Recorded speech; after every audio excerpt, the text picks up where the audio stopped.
It's game day, Seminole fans. Finally, the time for talk is nearly over as 4th-ranked Florida State takes on 11th-ranked Ole Miss tonight in Orlando. We're the Nole Insiders, Lane Hurt and Tim Linnefelt, and we have your 3 keys to a Seminole victory. And we're going to start with number 1. Why not?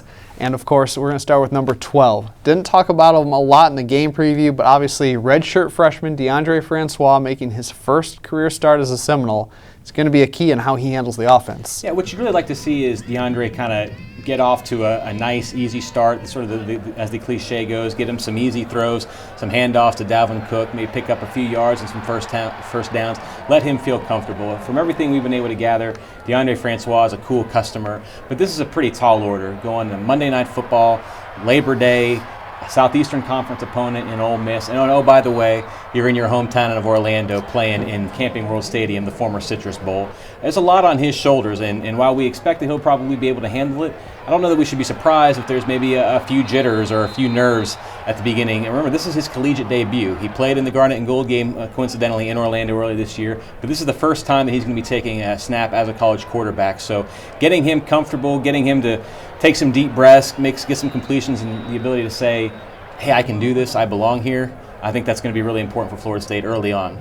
If the Seminoles can go down the field and get points on the board the first drive and really calm Francois down, I think that could be really big for the Seminoles and Francois' confidence.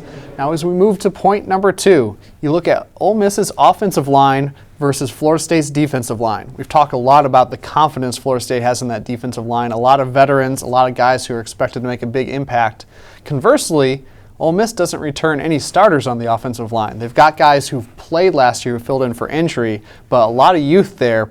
Maybe not the team that Hugh Freeze would want to take on with a young offensive line. Well, gosh, it seems like Florida State's defensive line has been one of the collective stars, if you will, of fall camp. In fact, Jimbo Fisher said that to the point it's been disruptive, particularly singling out Derek Noddy, DeMarcus Walker, Josh Sweat, and sometimes those guys have been so good it hampers the offense's ability to practice. That can be a good thing when you start lining up against other people. So when they line up against Ole Miss, they're going to be looking at a quarterback in Chad Kelly who can beat you with his arms and with his legs. And how do you stop that? Well, you stay with your assignments, and if you can help it, you blow up plays before they start. So that means getting through that offensive line, getting your hands on Chad Kelly, bringing him to the ground, not letting him get outside the pocket where he can scan downfield and look for a receiver who's sort of broken free and in the confusion, or he can take off running because he can hurt you both ways. And a name to remember for Seminole fans, freshman Brian Burns. I know Tim's a huge fan of this guy. I think we both really liked what we saw from him, so don't be surprised to hear that name a couple of times on Monday night.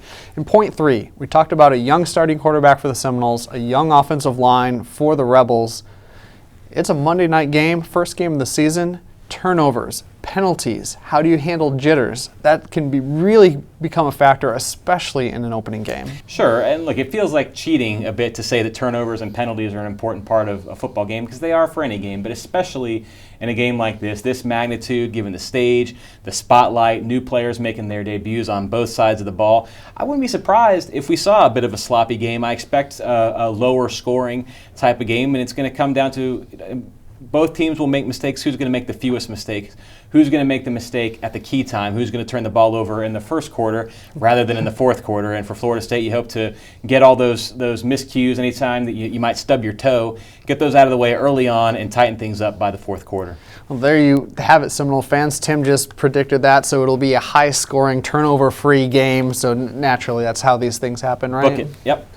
All right, Seminole fans, we'll have everything you need post-game as Florida State takes on Ole Miss. Tim will have his analysis. We'll have highlights and post-game reaction from coaches and players. And, of course, stick with us on social media as well. We'll have tons of great stuff up there during the game, some surprises for you fans, so look out for those as well. So for Tim Linnefelt, I'm Lane Hurt. Let's finally play some football. Go Noles.